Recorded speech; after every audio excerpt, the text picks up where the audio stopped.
I unga and therefore I bunga. These are words that have held true throughout all of human history. It's gotten more complicated in modern times, to be sure. Tanks, guns, planes, all things that have vastly complicated the process of eliminating our fellow man. But at the end of the day, the person with the better tank may choose to run you over if it pleases them. The person with all the nukes holds all the cards. And in the 41st millennium, some people like to pretend that this isn't true. People like to pretend that in 40k there's all these grand plans and goals and allegiances and whatnot. That the people in this setting aren't all just murder hobos, and that every single goal they have isn't just an excuse for more conflict. Well, I'm here to tell you that you're wrong, and as proof, none other than the tagline of the setting itself. In the grim darkness of the far future, there is only war. Everything else is secondary at best, and probably only exists to explain how people can afford to always be at war. You can pretend it isn't true, but the setting status as a war game will always rear its ugly head. And for all that some deny it, others such as the World Eaters embrace it. Khorne's chosen Space Marines are here to spread havoc and ruin across the galaxy, because motivations are all well and good, but sometimes the nails are biting and it's time to throw down. And while you can be tactical in your battles, you're here to unga bunga. So if you want to paint the town red and the town is the entire galaxy, then step right up and join the World Eaters. They'll take you one and all, as long as you don't mind the oceans of blood and mountains of skulls.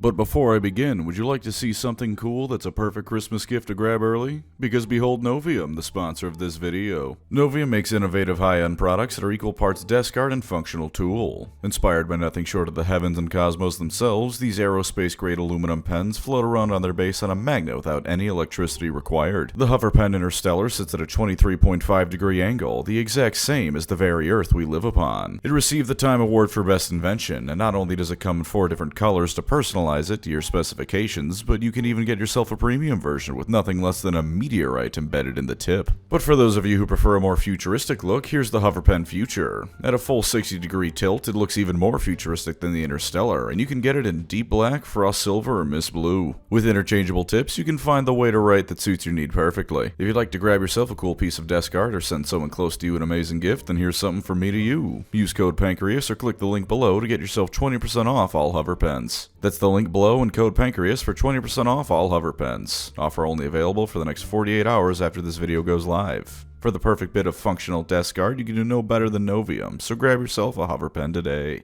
Now then, time to push the limits of rushing forward and stabbing someone in the face. The World Eaters, from their very inception by the Emperor, were similar to what they would end up as, just a bit less corny. Called the Warhounds at first, they were for the most part taken from already bloodthirsty candidates who were happy to do some dirty work whenever the Emperor needed them to. Their first action saw them deployed to a colony that had risen up in rebellion, because even this early on, a whole lot of people weren't convinced they wanted to be a part of this whole Imperium thing. They pacified the world in only a few hours, and when their leader was asked how many prisoners they'd managed to take, he responded by saying that no one told him he had to take any prisoners. So yeah, they weren't exactly the kindest of folks just because their brains weren't full of tetanus yet. Eventually they were grouped into the 13th Expeditionary Fleet, also known by anyone out of their earshot as the Bloody 13th. It seemed to be a force entirely comprised of assholes as brutal as the Warhounds were, whether or not they were Space Marines, because completely obliterating worlds might as well have been their modus operandi. Sanguinius himself called the entire thing a carnival of monsters, which isn't wrong, but that's a little bit hypocritical of you, isn't it, Mr. Redthirst? For their Primarch's part, Angron was busy getting nails jammed into his brain and trying to save his fellow gladiators and slaves by way of a planet-side rebellion on the world of Nuceria. It didn't quite work, but then the Emperor showed up and told him to come with him so we could help him conquer the galaxy. Angron told him to piss off while he died alongside his brothers and sisters in arms, whereupon Big E went back to his ship and teleported Angron to it, so one of his main pet science projects he sometimes used as his kids didn't bite it on a backwater world. Angron, naturally, was not happy with this. He was so unhappy with it that every time a Warhounds captain came up to him asking what the plan was, any changes he'd like to make now that their Primarch was back, he'd just kill them. This continued on for several captains until we finally got to Karn, who wasn't a betrayer yet and was all around a fairly cool dude. Karn managed to talk him down, and then Angron renamed them the World Eaters, and off to continue butchering they went. And butcher they did. One time the World Eaters were working alongside the Luna Wolves and Ultramarines. In one corner we have the guy who, before getting the last name Heresy, was a fairly cool dude and good enough to lead the entire Great Crusade at one point, as well as his blueberry brother who has not only great strategic skills but an actual functioning moral compass. In the other corner, Angron. Angron landed on the world while Horus and Gilliman were debating how to best proceed without causing too much damage, and proceeded to Angron all over the place alongside his sons. By the time the two competent Primarchs were able to rein things in, basically everyone was dead and the entire planet was in ruins. They yelled at him, and even Big E was a bit mad, but Angron didn't care, and Big E didn't care enough to give him the Lost Primarch treatment, so it was instead just decided to only send the World Eaters to the fringes of space or against enemies always intended to be genocided. The Legion itself during this time started becoming Khorne worshippers in all but name.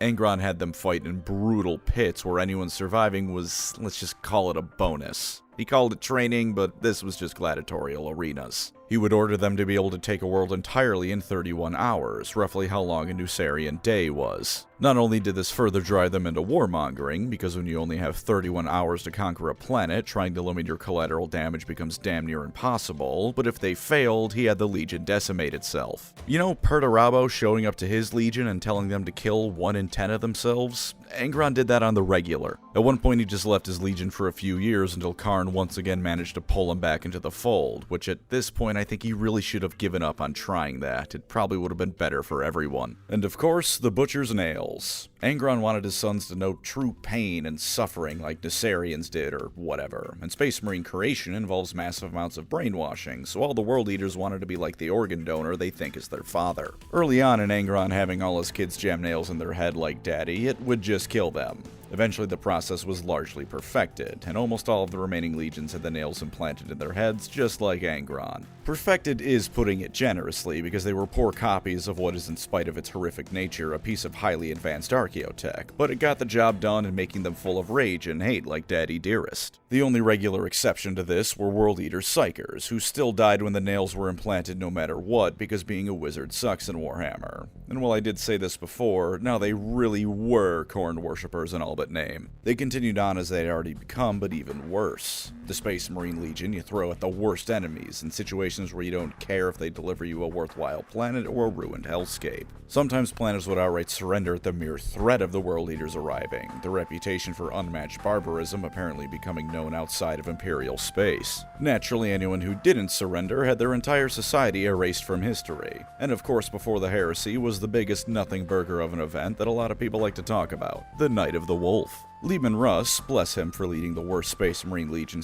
chapter, wanted to teach Angron why he was an idiot and being a bloodthirsty moron was wrong. Things got heated, as you no doubt expect. Leman Russ and Angron started fighting, and it got to a point where Angron had Leman dead to rights, but a whole bunch of Space Wolves had him dead to rights. Everyone slinked back home, and Leman and the Wolves say they won because they could have killed Angron, whereas Angron and the World Eaters says he won because he beat Leman in a fight and easily could have killed him, which is all that matters to him. It was at least cool to see Leman being a bro and genuinely trying to help his brother see reason. As for who was actually right, neither of them. Angron is a monstrous, murderous moron, whether or not he admits it or gives reason for it, which he admittedly occasionally has, and Leman Russ tried to talk sense to someone with nails jammed in their head. Some real intellectuals, those Primarchs. Although Snorri Nosebiter, my beloved, also had nails jammed into his head, and he could see reason well enough, so maybe this was just an Angron problem. Moving forward, getting the World Eaters and Angron to turn traitor was basically a matter of Horus bringing up Angron's homeworld and calling the Emperor a weak bitch. He also starts the Horus Heresy's prequel act, not even the first official event, the behind-the-scenes preparation on Istvan III, by messing it up. See, Horus would have been happy to have just virus-bombed the planet and left it at that. Even after Saul Tarvitz was the realest Marine of all time and allowed most of the loyalists sent down to the planet to die to reach safety, Horus would have likely just shrugged and bombed it again. But Angron, dear Angron, decided to go down to Istvan and deal with surviving loyalist sons personally, delaying the heresy greatly, and quite frankly, this entire event might have been how the traitors lost. Be it out of bloodlust or wanting to grant his sons at least a semi-honorable death, him rushing in arguably caused the loyalists on the planet to hold up the traitors for months longer than they otherwise would have been able to. I would at least like to shout out the World Eaters loyalists down there. Even with the Butcher's Nails, they proved that they had more in their minds than blind hate and devotion to their dead. Real ones without a doubt. Angron's actions here, at least in my opinion, are a good way to look at how the World Eaters perform as a whole. Angron and his legion were absolute blenders. If you enter melee with them, you're royally screwed. But the moment the slightest amount of subtlety or forethought is required, their chances of winning go out the window. When you need a hammer for a nail, there's no better choice. If you don't need a hammer though, they're the worst possible one. They'd probably eat any hammer you gave them for that matter. As with all the traitor legions who became lost in the chaos sauce, the World Eaters started to notice more outward corruption not too long into the heresy.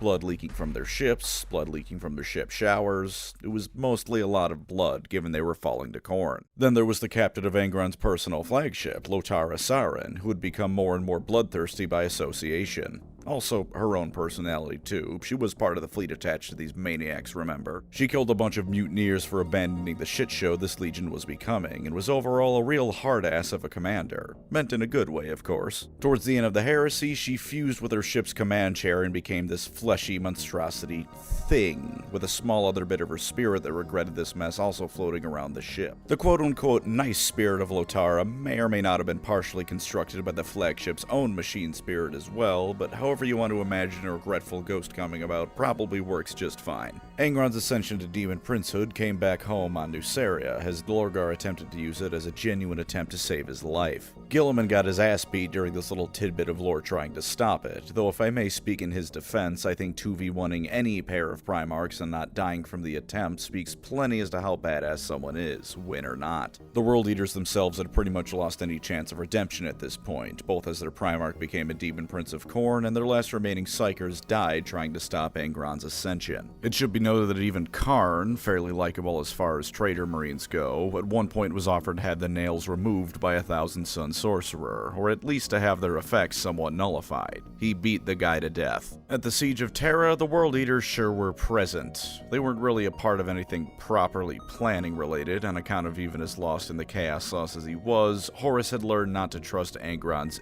judgment by this point. The World Eaters were utilized, of course. They were oftentimes the first legion sent into any breaches formed.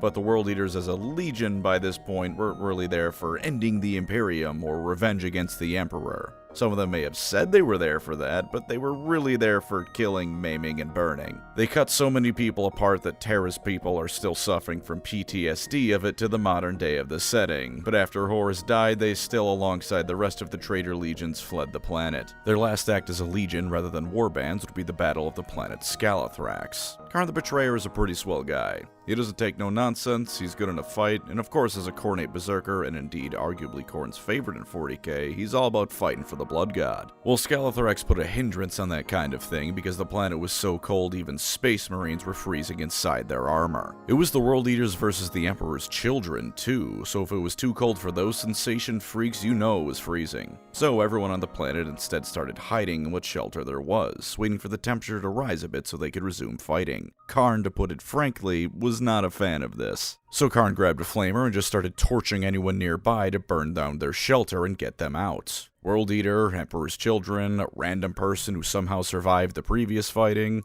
it didn't matter, and because of his antics, the two legions fought over what little shelter remained once more. The World Eaters, as well as the Emperor's children, were now fractured as a legion. For the longest time, they weren't really a coherent fighting force. Rather, they were a bunch of differing warbands selling their services off to the highest bidder, or just murder hoboing around, to be honest with you. If there's a warband of Chaos Marines that acts like D&D adventurers and treats everyone around them as XP, it'd be the World Eaters. Somewhat similar to the Emperor's children, the World Eaters would occasionally band together again for a bit if someone sufficiently powerful could gather enough warbands under their banner. The Black Crusades were, of course, the main way this would happen, when most of the Chaos Marines came together to bash their brains against Cadia 13 times in a row. And naturally, many of them followed behind Angron during those times when he decided he was going to take a chunk out of an Imperial sector or 100, such as during the First War for Armageddon. He was there, this was an event, as much as the months of shame and orcs tend to overshadow his own appearance. For the most part, though, World Eaters' warbands have struck me as wandering problems. They're almost like an environmental hazard. If a World Eaters' warband rolls through your neighborhood, you evacuate or board up the windows and pray you make it through the storm. And as is becoming standard for modern 40k, we're going back to the Horus Heresy. With Angron becoming much more prominent in the setting again, as all the other demon Primarchs are, so too have the World Eaters rallied behind their Primarch. The amount of worlds falling under siege by their forces grows ever larger, although siege is perhaps the wrong word since it implies a protracted conflict as opposed to tens of thousands of space marines raining from the sky or pouring out of the warp to slaughter everyone around them as quickly as possible. Angron can no longer be banished for longer than a few months at a time, or to be specific, longer than 8 weeks, 8 days, and 8 hours. Khorne loves his 8s after all. More and more armies across the galaxy now have to face not only individual bands of the World Eaters, but forces of them reminiscent of the legions of old. If you want to carve a path of heretical slaughter across the Milky Milky Way, there's no better option, so let's see what's going for them, shall we? Talking about who could win 40k is always fun. If the Imperium fixed all its issues, at least as far as efficiency and bureaucracy goes, they'd go on a bender. If the Necrons are fully awake and fully united, they'd be unstoppable. The main body of the Tyranids, assuming such a thing like that truly is still out there, would devour all life in the galaxy. It's fun, at least moderately thought-provoking, and ultimately meaningless. There would never be a win in 40k, because for there to be a win would mean the setting would end and there'd be no more war game for all of us. The World Eaters, among a few others such as the Orcs, are therefore the perfect army. In the grim darkness of the far future, there is only war, and the World Eaters absolutely love it. There is perhaps no other faction as perfect for the setting as the World Eaters, because they have no grander designs or goals beyond the next fight.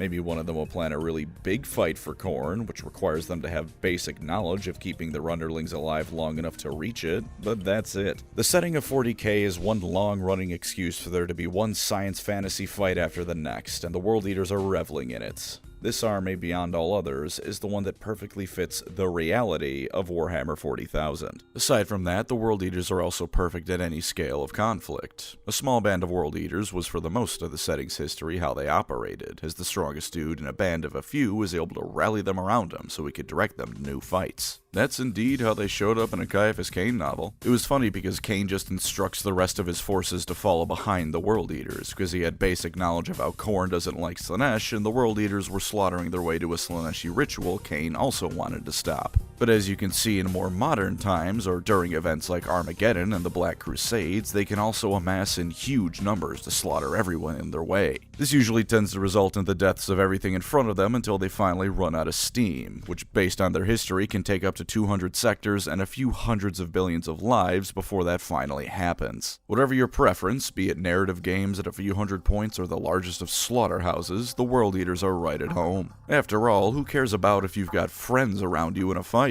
As long as there's a fight, you're happy. And while you can't expect the other side of this to return in the cons section, World Eaters aren't necessarily brutes who only care about violence and rage. The Butcher's Nails and Khorne worship ensure that's most of what they care about, but some of them also like other things. A fellow named Leor Vine Ukris was quite a snarky little fella, proudly announcing to Abaddon himself one day that he and his pals were there to steal his ship. His preferred weapon was a heavy bolter he lugged around, showing not only that Khorne can have some variety beyond melee combat, but so can the World Eaters. He even enjoyed himself a nice drink, as shown when he sat down with Abaddon and another fella and enjoyed himself a nice craft beer Abaddon had brewed. While yes, the World Eaters ultimately just want violence, this doesn't contradict my previous point because some of them like other things between the battles. If for no other reason than eventually you'll kill everything in your immediate area, sometimes you gotta do things that aren't fighting, and every now and again we get to see a World Eater have a personality and some things they like to do when they aren't fighting. The World Eaters are also great for you if you hate wizards. As coordinate forces, anyone casting psychic powers around them is in for a terrible time if it isn't one hell of a spell they're throwing out. The 41st millennium has all sorts of mystical, otherworldly powers hanging around. The Eldar and their status as an ancient psychic race, aka Space Elves. The Thousand Suns and their mastery of warpcraft through the Changer of Ways machinations. Even the average human psyker can wield tremendous etheric power against their foes. And sometimes you just want to tell all those people to go stuff it. Take your magical powers and shove them where the sun doesn't shine.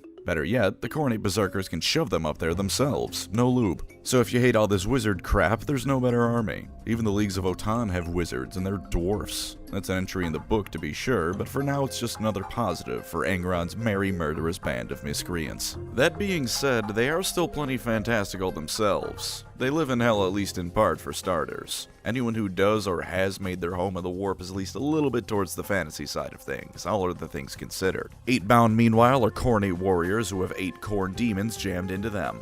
Exactly how much humanity beyond the meat this leaves you with is rather uncertain, I have to imagine, but it shows that they do still interact with the fantastical parts of the setting for as much as they hate plenty of them. If you worship someone called the Blood God, there's only so much you can really say you completely despise warp nonsense without being a bit of a hypocrite, for what is a chaos god if not warp nonsense? Glorious nonsense, though, to be clear, I wouldn't have them any other way. As much as some World Eaters did try and form warbands not in service to Khorne, most of them are pretty firmly in the grasp of special Special K. Speaking of hate, they're also for you if you hate Slaanesh but aren't cultured enough to be an Eldar player. Khorne hates Slaanesh more than any other for being a sissy who cares about things like emotions and having a good time. If you two hate the color pink, there's no better option than these lads. Eldar aside, of course, but I have to assume if you're collecting a World Eater's army, then the Eldar aren't even on your radar. Not as anything other than targets, that is. As Space Marines, there's also a level of respect you'll get that others don't. Horus Heresy and all that, remember? And to boil down what I mean is that if you want World Eaters to show up in some capacity, you won't be wanting much for it. Existing World Eaters fans that might complain they have less books than others, please remember that the Ultramarines are not the standard for 90% of factions in this game. Some people bet on the wrong horse and are Leagues of Otan fans. This next one isn't exactly the pinnacle of intelligent thought meanwhile, but even Khorne haters have to admit that the World Eaters, by virtue of being Khornates, have the best battle cry in Warhammer. Skulls for the Skull Throne, blood for the Blood God.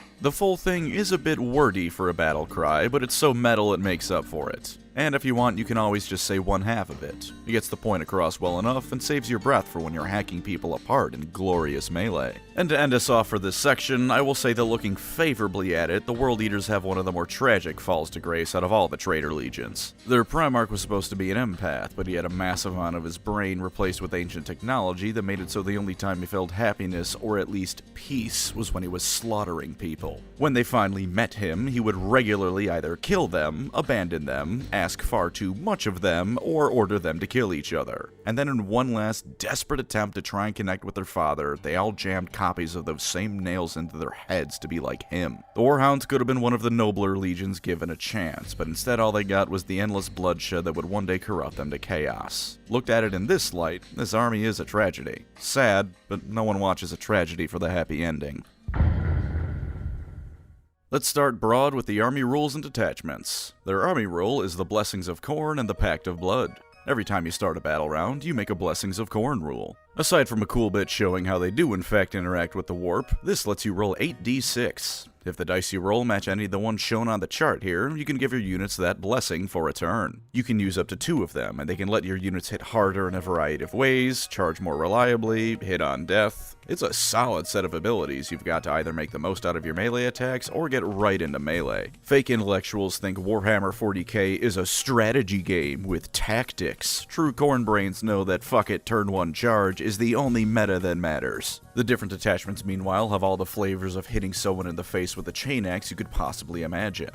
The Berserker Warband attachment helps units on the charge by making any following hits after a charge stronger and with an extra attack. The stratagems, meanwhile, are largely based around movement, with one for advancing and charging, one for giving a unit extra AP after a charge, and one that buffs a Blood Surge move, which I'll talk about later. A decent attachment if you plan on being mobile as well as in the line of fire, which is probably often, since some other stratagems are sticky objectives for a destroyed unit and subtracting damage from enemy attacks. Cults of Blood is the obligatory detachment to buff the shitters of your army, in this case the Chaff Jackal cultists. Them and the Goremonger kill team, I guess. During your command phase, you can select one of the idle abilities to be in effect until your next command phase. There's only 3 of them and you can only use one once, so be careful about using them. If they're close enough to a friendly World Eater unit, they can either add 1 to hit and wound rolls, 1 to moving, advancing, and charging, or grab a 4-up invuln save. These units aren't the strongest, at least compared to Berserkers, but they aren't terrible, and giving a shitty mob of 20 units a 4-up invuln save is gonna infuriate someone, no doubt, if you do it at the right time. Walk into a Tau firing line and laugh as the Blood God keeps their precious pulse rifles from scratching his warriors. The stratagems sure enough are about buffing these cultists in a variety of ways, be it directly making them stronger, or even with one bringing back a destroyed unit. Replacing, technically, but the end result is the goobers that get to come back. Blood Tithe, meanwhile, is the I want to run demons detachment that seems to be how GW is handling demons going forward. Apologies to those of you who wanted to run Demons of Chaos as their own army, because I'm making the assumption they're going to be out, but hey, at least they're here. You aren't the Beasts of Chaos players, remember it can always get worse. Aside from running demons, the detachment here lets you roll a d6 if you destroy an enemy unit, and on a 3-up you get a Blood Tithe point that can be saved and used to buff your demons in a variety of ways, with each further ability requiring more points to activate. They do at least stay until the end of battle, so choosing them is a bit less about timing and more of an economics game of which abilities you think you can get the most use out of, or if you want to save for the more expensive ones. The stratagems, however, aren't quite for buffing the actual demons. Rather, they instead allow you to either move the demons around, because deep striking bloodletters is a very scary thing, get more blood tithe points, or buffing world eaters that are near the demons. The entire detachment feels like even more of an obligation than the chaff one that always exists, but on the bright side, I'm sure this one will be expanded when demons as an army is finally axed. Bright side might not be the right word for that one on reflection. Possessed Slaughterbound, meanwhile, is far simpler than thinking about which buffs to play and how many points to spend. Any possessed unit that gets shot at and has a model destroyed can zoom d6 inches towards the enemy unit that shot them. I can appreciate this kind of playstyle because it's exactly how I play Counter-Strike. Pro tip to make people upset at you: challenge all sightlines with a shotgun. It'll either make the enemy team upset because some moron with a shotgun domed them running up mid like a clown, or make your team upset because you're a moron with a shotgun getting domed on mid like a clown. Either way, you have fun. The stratagems meanwhile buff possessed units. To avoid aging the video too much when the rules inevitably change, that's the gist of this detachment. Goretrack Onslaught is for those world eaters who prefer their manslaughter to be of the vehicular nature, because even with the butcher's nails, they are just barely smart enough to drive cars. Units disembarking from a transport can add 1 to charge rolls and get the lance keyword when they disembark, which can be brutal. All of the stratagems are for doing things like embarking easier, disembarking farther than normal, and my favorite one, which is them just drunk driving straight through a terrain feature. Woe betide the cop who attempts to pull over Karn the Betrayer for going 500 in a 30. Vessels of Wrath lets you pick a few characters and allows them to have multiple blessings of Khorne active at the same time. Obviously very situational, but it can help supercharge a model into Super Saiyan territory. The stratagems meanwhile seem to be the Codex writers reaching into a hat and pulling them out at random. Subtract 1 to the wound rolls of certain attacks targeting you, or all attacks if it's a Vessel of Wrath unit benefiting from the detachment rule. The sticky objectives from a destroyed unit from earlier are back. Why not? Force models falling back to take desperate escape tests. If you have no idea what you want out of your army or have absurdly specific battle plans because you got lost and thought Tzeentch was the red one, I'd recommend this detachment. As for genre rules, now that we're done there, you of course hit like a runaway truck in melee. Khorne to me is ideally a solid middle ground between Nurgle and Slaanesh. You may not be as disgustingly resilient as Nurgle, but you're far faster. The inverse is naturally true for Slaanesh too, where you aren't quite as quick as her forces, and in some select situations might not necessarily hit as hard, but you can last a hell of a lot longer. To showcase this, let's just look at the standard Khorne Berserker. At 8 inches of movement, they can get where they need to be reasonably quick, and there's a way to make them faster. At toughness 4, 2 wounds, and a 3-up save, they can take a decent beating before going down. At leadership 5, they're rather unlikely to battle shock, and with 4 strength 4, AP -1, and damage 1 attacks per model, they're going to be putting out a lot of hurt. That blood surge ability I mentioned earlier means that whenever one of them dies from an attack in the shooting phase, you can immediately run d6 plus 2 inches towards whatever shot them. There is no escape from them, because the Darth Vader scene from Rogue One can only be made scarier by adding another 18 Darth Vaders to the hallway. You can also take them in groups of up to 20. Of course, any amount of World Eaters can kill even special characters in melee. Did you know that? I know that. I know that because my first ever game of 40k was Eldar versus what I don't think was technically World Eaters, but the guy was only running Khorne units. Did you know that Eldrad versus a unit of Khornate Berserkers in melee does not favor Eldrad? I know that. I learned that one the hard way. It's 360 points for that unit of 20, but that's a whole lot of beatdown they can put out for those points. And even the Jackals can hit plenty hard. Yeah, they're slower, their save is dog shit, and mostly only hit on 4s instead of 3s, but they're still toughness 4, which means wounding them isn't any easier than wounding the Marines, actually. Plus, they're not even half the cost, so swarming the battlefield with them isn't a horrible tactic, especially if you're running their dedicated detachment. This is the baseline melee of the army, and to avoid repeating the same basic point over and over again, just keep in mind that this is a constant. Just about everything that isn't the Land Raider or Predator is going to wreck shop when you're up close.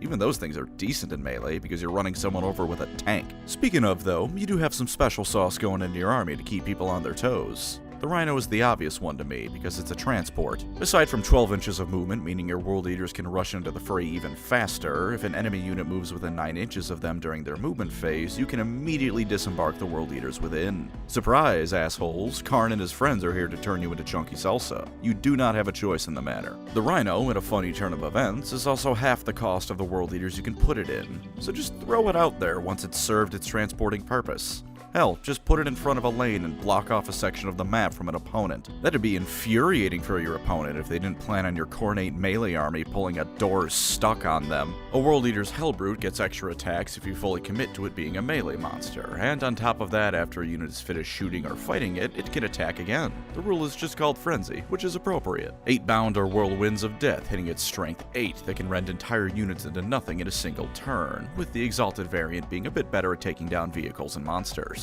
And Khorne is no stranger to big scary Death Stars to throw at your enemy, as is expected of the Blood God.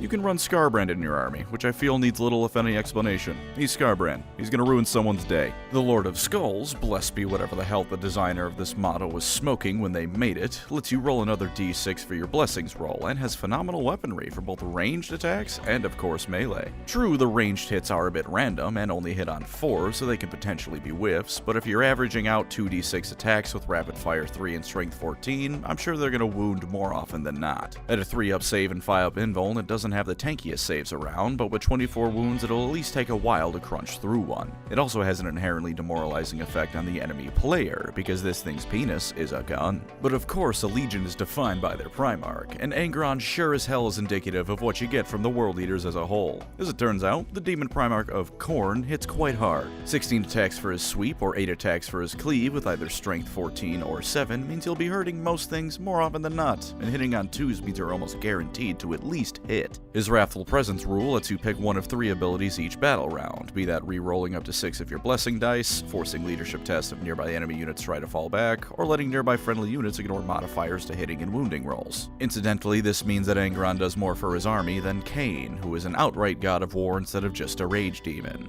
He has Fly, he's tough with a 2-up save, 4-up invuln and 16 wounds, and most importantly, he can respawn. If he dies, you can bring him back later on and deep strike him onto the battlefield with 8 wounds left, as long as you roll a 666 on your Blessings of Khorne roll. There are some problems with him we'll get back to for the rules downsides, but this does help alleviate the normal problem of supermodels like him, where you feel really stupid with some dickhead with a shadow sword sends the centerpiece of your entire army straight to hell. Their characters are also quite good. Karn is also a monster like Angron, hitting hard, letting units use leading reroll hit and wound rolls of 1, and all for the low cost of 100 points. Make sure to end the charge phase in engagement range of an enemy though, otherwise he might just kill a bodyguard unit. A Lord Invocatus can give the unit he leads Deep Strike, always horrifying, and can let them deal some free wounds on the charge. A Slaughterbound lets you bring back a model and a unit they lead in the command phase, also gives the unit they lead Deep Strike, and once a game can give themselves 3 extra attacks for a total of 9 at Strength 10. Those attacks all get devastating wounds, by the way. All the World Eater characters are butchers through and through, and they'll do butcher's work. The World Eater's positive, in summation, is that they can deliver one hell of a beatdown in melee as you'd expect, but they do have a surprising amount of options to throw people a curveball with, and even bring a bit of ranged firepower. If you just want to brain-dead smash your opponent, that's perfectly viable, but you can do some tricksy moves if you want to keep the enemy on their toes, or at the very least rush into melee a lot quicker than they might be expecting you to.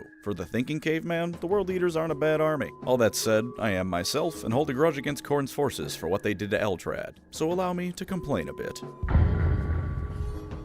To start us off is that while you are in some ways the forces of the favorite Chaos God, you're also the forces of the Chaos God GW uses to make someone else look cool. Khornate Berserkers are a great way to showcase how strong someone is, because holy crap, look at how that main character just soloed a World Eater. Thunder Warriors took on the early World Eaters at a KD ratio of 4-1, Caiaphas Cain fought one and came out on top, albeit that one was with some help from Jurgen's trusty Meltagun. Gilliman one-punch manned one when he woke up from his nap, and perhaps most glaringly of all, the Lion killed Angron as part of his own post-nap workout. You are the avatar of Cain of Chaos factions, be warned. For every event where they wreak more havoc than anyone else could, there's one where a World Eater who should by all rights win gets destroyed to make the protagonist look cool. Marneus Calgar ripped off a Lord of Skull's head for Khorne's sake. Similar to Khorne's Age of Sigmar lore, in the background his forces are soloing armies far beyond what anyone else could hope to take on. In the focused lore, they're jobbers a lot of the time. Special shout out to the Butcher's Nails, by the way, for being so well built that they have apparently survived Angron becoming a demon prince. They reform on him every time he dies, and when Sanguinius ripped them out of his head, Angron was pleading for him to stop because of how bad it hurt. People tell me I'm coping as an Eldar fan. The real cope is every time someone says Angron is scary. Although in fairness to the Marneus Calgar and incident, not only is he the spiritual liege and an Ultramarine, so therefore the greatest of us all, but it wasn't a Marvel comic. I don't want nuanced character development in my 40k Marvel comic. I want cool shit. Another problem is something that all Chaos factions struggle a bit with, but it's worse here than everyone else, except maybe some Slaanesh characters and factions. Some people I've spoken to, such as my Lore Crimes co-host, as well as others, have mentioned how in 40k, the Chaos characters are rather one-dimensional compared to their 30k selves. They're all stereotypes of their faction from top to bottom. Now I argue that this isn't a bug, it's a feature. Their character arc was falling to chaos, we got to see them do so during the Horus Heresy, and now in 40k they're at their final incarnation as a corrupted servant of their chosen patron. This could be something you can ignore, because as much as people like the narrative of the heresy and whatnot, there's some amount of expectations you need to set when you choose an army of the people who scream blood for the blood god at every possible moment. If you can accept that their narrative arc has ended, and that the Horus Heresy has ended, please GW, for the love of God, stop putting out these books. This isn't a problem. What's a related problem is that the way World Eater character arcs end is almost always less interesting than anyone else's.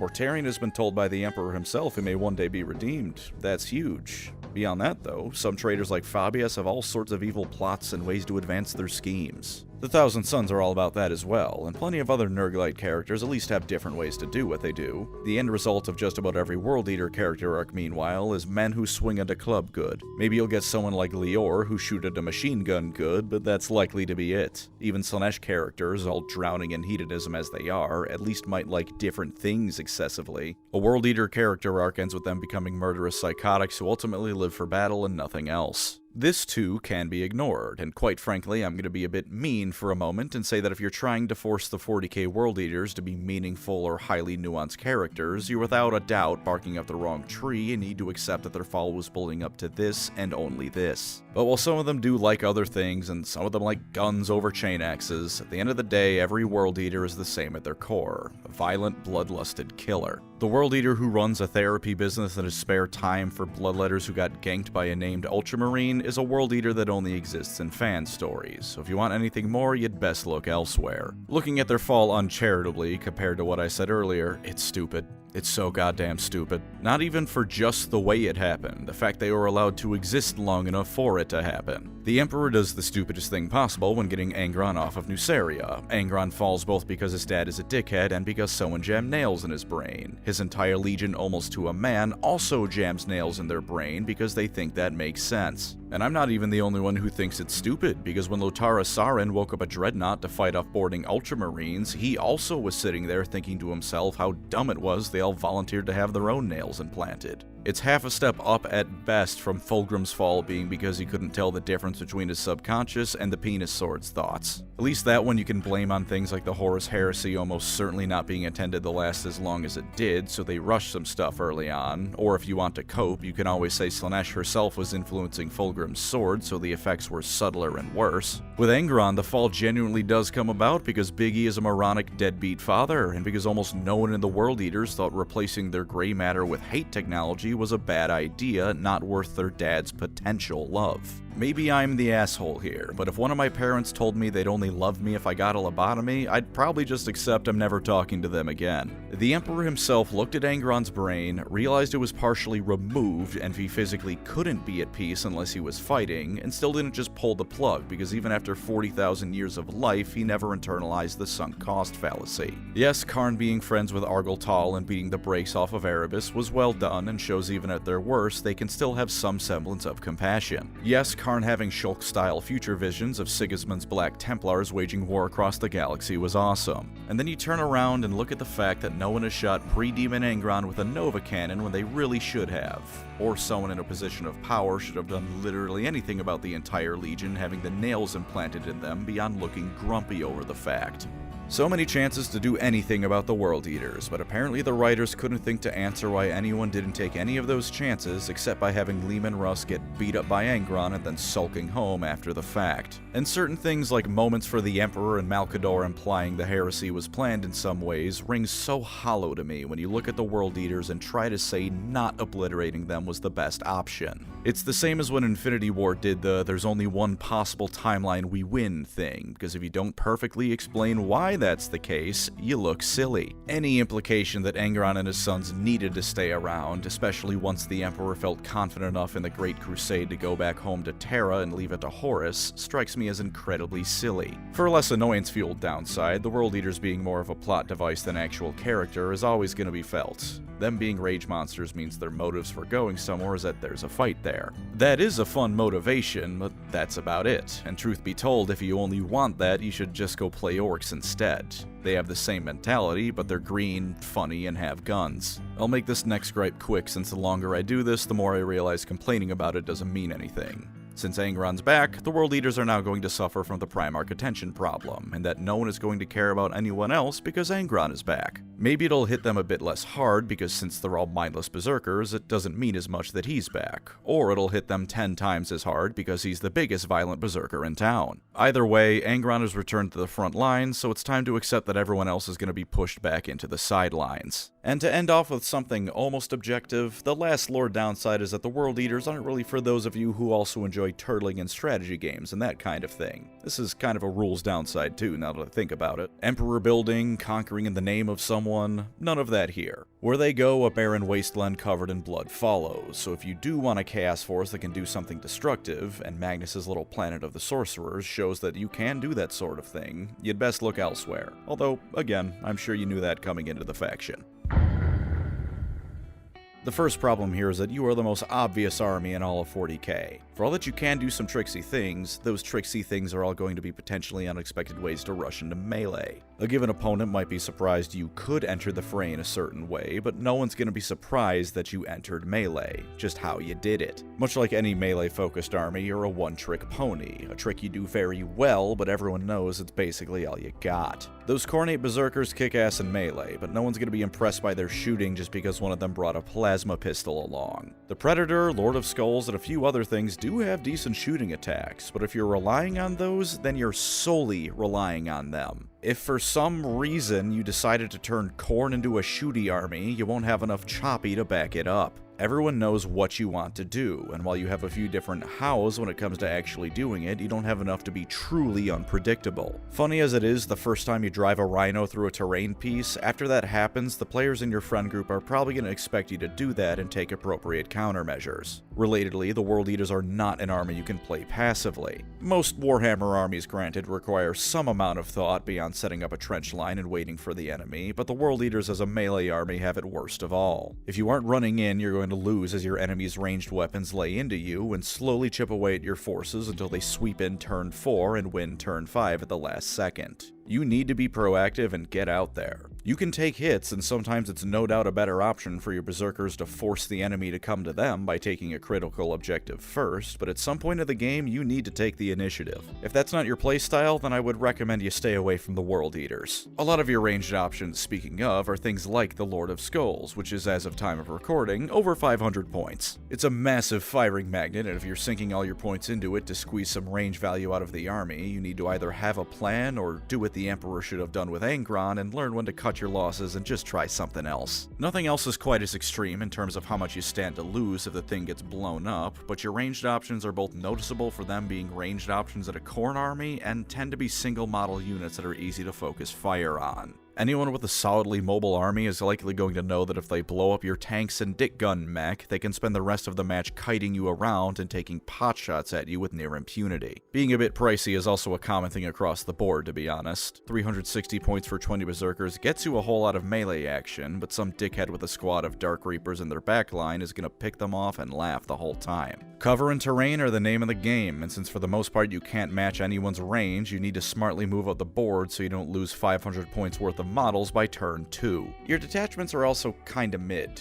Even as bad at proper balancing knowledge as I am, I can almost guarantee you the reason for this. It's because at any moment your army rules can give your army sustained hits, lethal hits, or devastating wounds against infantry. And I'd like to remind you that mid doesn't mean bad. +1 to attacks and +2 strength on the charge for melee weapons is gonna rip people apart like a Doom glory kill. But 2 different detachments just gave up and made a stratagem that's situational sticky objectives. Some of the things you can do in a given detachment isn't terribly inspired. They don't necessarily need need to be, because throwing Angron and Scarbrand at someone tends to balance out the need for tactical decisions, but just be aware of it. As with the Emperor's Children, you also don't have very many unique kits to your name as of time of recording this. They're a newish army in some regards, so this isn't a complete shock, but a lot of their models are borrowed from the standard Chaos Space Marines. What you have looks cool, but expect that a lot of your units are going to be eerily similar to someone else's army. Just because you painted the Chaos Terminators red doesn't mean they aren't still just the normal Chaos Terminators. Angron deserves special mention as a problem child, meanwhile. This is obviously an extreme example, but a little while back, me and another fella tested out a fun little match. 5 Angrons versus 5 Avatars of Cain.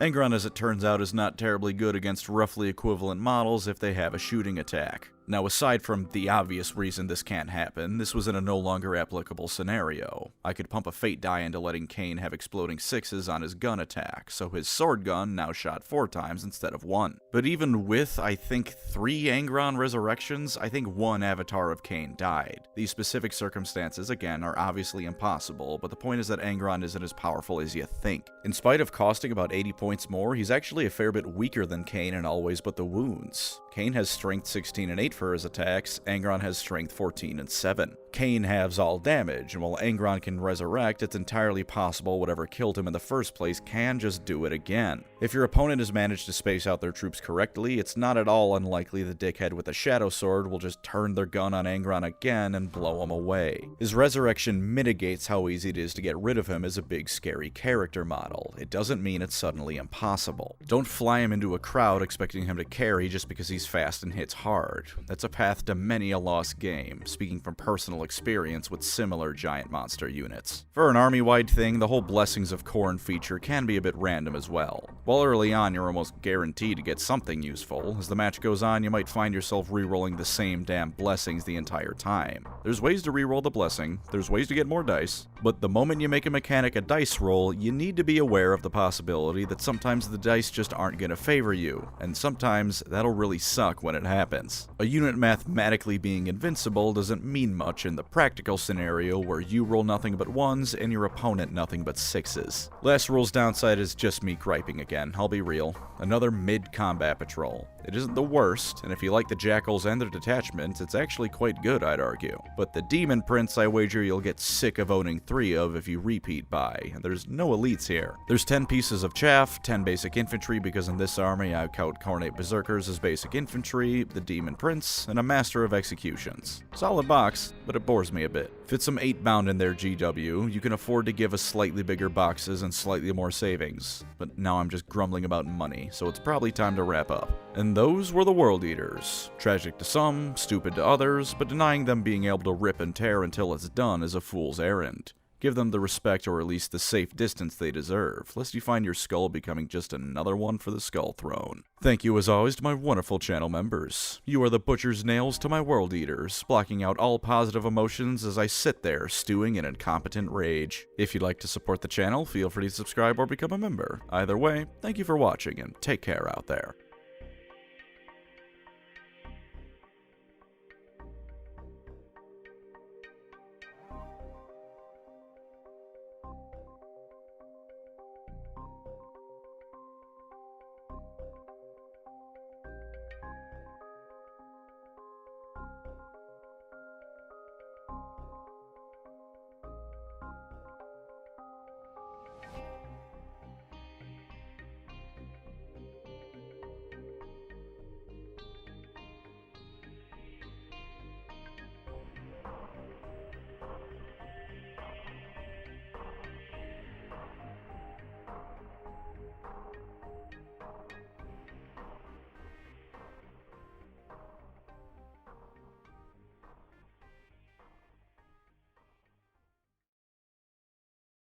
World Eater, I hardly know her. I hardly know her. I hardly know her. I hardly. Why are you still here? You hoping for a good night kiss? Then I'm gonna tuck you in and read you a bedtime story? That's what this video was for, 5-head. Now move along, I have EU5 to play. I have a biological need to reform the Roman Empire in historical paradox games, and I have to set up Byzantine America before Spain and England get there. And that's not even mentioning France being the final boss of every paradox game that isn't Hearts of Iron, and Stellaris, I guess, but that one doesn't really count.